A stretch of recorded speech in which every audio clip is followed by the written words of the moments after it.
Hi everyone and welcome back to Classic Gamer 74. I'm your host Anthony Gamer, and today we're going to be discussing Intellivision Lost Media. First thing I want to say is a big thank you to all my subscribers, especially the new ones. Welcome aboard. And if this is your first time checking out this channel, I really hope you all enjoy it. If you do, don't forget to like, share with your friends and family, and above all, subscribe. I'm almost up to my goal of 300 subscribers, so please help me out. I'd greatly appreciate it. Also, to my long-term subscribers, I want to say a big I'm sorry to you guys, as this has been 2 weeks since my last video. Many of you that have known me for years know that I am a former educator, or I was. I'm back into teaching again, so therefore my schedule's a little more hectic, and I will not be able to put out videos as often as I used to be able to. So bear with me, and hopefully I'll be able to get an episode out at least every 2 weeks. In the 2 previous episodes, I discussed lost media for the Atari 2600.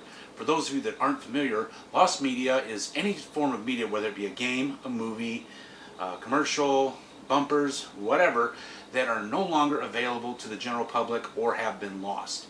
And unfortunately, because of the video game crash of 83 and 84, Atari had a lot of lost media.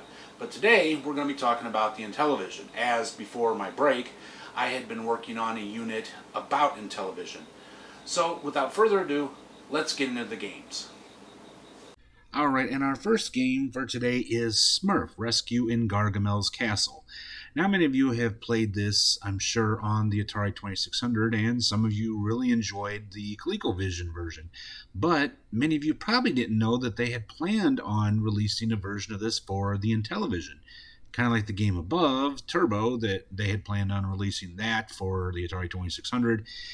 But the ROM was later found and dumped and hyped up a little bit and made more playable. But the same can't be said for the Smurf game. Okay, so what you're looking at here is the original ColecoVision version of the game. I'm sure the Intellivision version would have been a little more similar to this than the Atari 2600 version that most of us are used to seeing. So what happened? Well, I suspect the video game crash probably had a lot to do with it.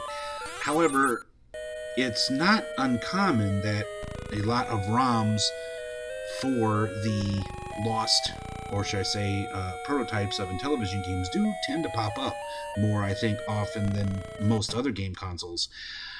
Unfortunately, we don't have that ROM. So it's unknown how far along they got, as there are no no screenshots, and no playable builds available. One gentleman did make a homebrew of this game for the Intellivision, and you can find it on the Atari Age forums under the Intellivision section. It's really cool. However, the programmer asked me to not show any game footage of it, probably for copyright reasons. So until we do find the ROM for this game, it is safe to assume that we probably will not know what the Intellivision version would have been like. Alright, next up we have what would have been a late release, as they were planning to make a port of Choplifter for the Intellivision in 1990. Many of you are probably familiar with this game. If not, I'll give you a brief summary. You take on the role of this rescue chopper, and you're sneaking across enemy lines to rescue Americans and bring them back. It's a really fun game. Really just one of those intense games that you just have to play to believe. It was the first game in history to actually be made for the computer before it was ported out in the arcade. And it was ported out to just about every game system and computer system there was, except for Intellivision. What exactly happened isn't clear, as again, there are no playable builds or screenshots, but you're looking at the ColecoVision version, so it probably was somewhere around this version. I mean, it was probably similar to this one. Next up, we have Go for the Gold. This was to be released in 1983 or 84 in celebration of the 1984 Winter Olympics. Depending on which mock-up box and which document you read, there were either going to be 6, 4, or even 3 games in one cartridge, which at the time was really cool, as you know, a lot of other games that had multiple games inside, like for instance Atari's Video Olympics, which was different versions of Pong, would not have had the intensity that this one had. So I would have really liked to have seen this. Unfortunately, it was canceled, and all we have is a brief demo, which I'll show you right now.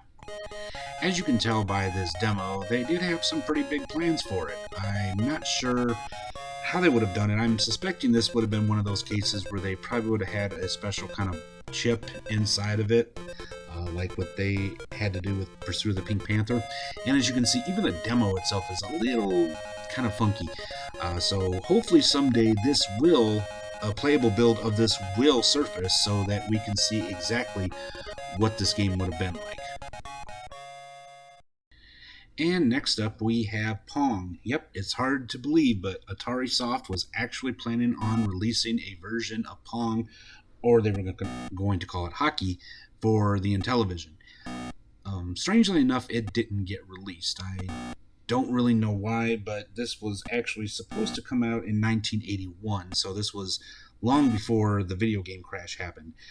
I suspect maybe it was because they didn't want it. That probably has something to do with it. That's my opinion anyway. Now, again, no playable build or screenshots have been found of this. I don't know how far along they got. Maybe it never got past the planning stage, or maybe just someone brought up the idea. Who knows? What you're looking at here is the arcade version of this game. Don't forget, in a little while, sooner than later, I'm going to do a special episode on the history of Pong itself. One thing I'd like to add is that several of the prototypes of Intellivision games have been found and have been dumped. Also, some of those demos that didn't really get too far had actually been finished by later homebrew programmers. Now, two good collections to find several of these prototypes on have to be Intellivision Lives, which was available for PC, Mac, PS2, and GameCube, and later Intellivision Rocks. One thing I'll tell you about the difference, though, is that Intellivision Lives for the consoles doesn't have as many games as the version for the PC and Mac, so check those out if you can get a hold of it. And Intellivision Rocks has even more games that were not released but were later fixed or completed and found and dumped. However, Intellivision Rocks is getting to be very hard to find. I've been trying to find a copy of it myself for quite a while, and if any of you have it, let me know about it in the comments section below. Alright, next up we have Pizza Time. Now this was going to be a sequel to that amazingly fun game Burger Time, which of course was a tremendous hit no matter what game system it was put on. I can assume it was going to be something similar to Burger Time, in which you were just, trying to build pizzas while not getting killed by those evil food things. I guess mutant foods, whatever you call them. However, I don't know if it got past the planning stage at all. What you're looking at here is a hack that somebody made for the Nintendo Entertainment System. So it may have been similar to this. Of course, it wouldn't have had the sprites and graphics that this does, but it still would have been neat to see what the sequel to Burger Time would have been like. M Network was the subsidiary of Mattel that made video games for other game systems, such as the Atari 2600. There were actually some games that they had made or were planning to release for M Network that they had also thought about making for the Intellivision. Let's discuss two of those right now. First one is Rocky and Bullwinkle. Yep, a tie-in to that awesome cartoon show that many of us grew up watching and still love today, myself included. This version is the M Network version that was going to get released for the Atari 2600. The game was completed and fully playable, but never got released. Luckily, it did get dumped. However, there were rumors going around that they were actually going to release this game for Intellivision. Unlike this prototype, though, it has never surfaced, so we have no idea what it looks like, if the gameplay was the same, or if it was something different. Hopefully someday that game will surface, because I really had a lot of fun playing the Atari 2600 version. Next up is Adventures of Tron. As you probably know, Intellivision had at least four or five, Tron games themselves, and all of them were great, just like the movie. And they did release a Tron game for the Atari 2600 under M Network. That was this one right here. Also, Deadly Discs was released. However, did you know that they actually had planned on putting this game, Adventures of Tron, for the Intellivision? Yep, it's true. Not sure how far they got along in it, or if it was just planned, as again, there are no screenshots or playable builds. Some people actually claim that this Tron game was actually a port, I guess you could say, of one of the Intellivision Tron games, but until something surfaces, we'll probably never know. Atari Soft was a branch of Atari that released some of their own titles for other game systems, such as the Intellivision and ColecoVision. Now, while some games from the Atari catalog did get released on Intellivision, such as Pole Position, Centipede, and Defender, there were a couple of them that never quite made it. One of those is this game, Joust. Joust itself is a really fun platformer game that was actually released for several different systems and computer systems.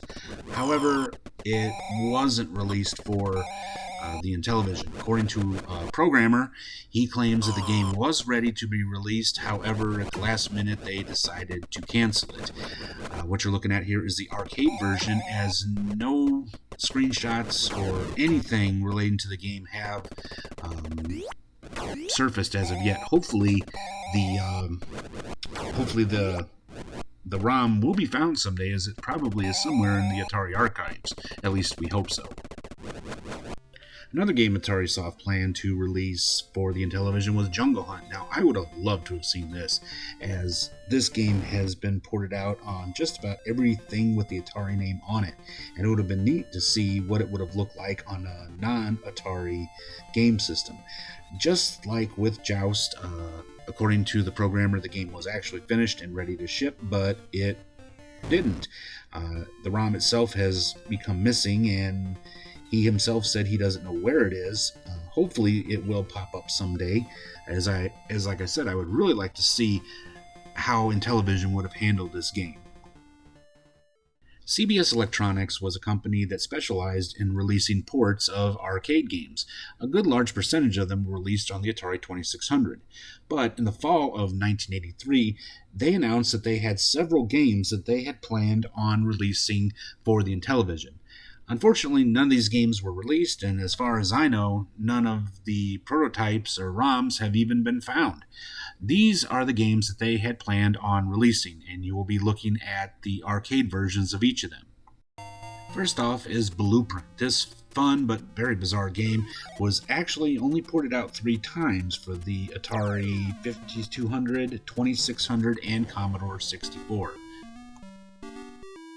Next up, we have Wizard of War. This game itself would get several ports, including a really amazing homebrew version by John Champeau for the Atari 2600. Next, we have Solar Fox. I would have loved to have seen this on the Intellivision, because honestly, some of the ports of this were kind of a disappointment. And lastly, Omega Race. This game was supposed to get ports for all 3, being the Atari 2600, ColecoVision, and Intellivision. However, the Intellivision version was not released. Honestly, I would have loved to have seen it, as this game itself is really a lot of fun, and one that I easily classify as a lost classic. In our next episode, we will continue with our unit on Intellivision with rare and valuable Intellivision games. Well, that brings us to the end of another episode of Classic Gamer 74. I really hope you all enjoyed it. If you did, you know what to do. Smash that like button. Subscribe if you haven't already. Don't forget to share with your friends and family. And don't forget to click that little bell icon down there so you'll be notified when I upload new episodes. Well, until next time, I'm Anthony Gamer, and I wish you all a great week, or 2 weeks, sorry. Until next time, be strong, be safe, be happy and healthy, and above all, take care of each other, be kind to each other, and stop hate of all kinds. See you guys soon. Bye!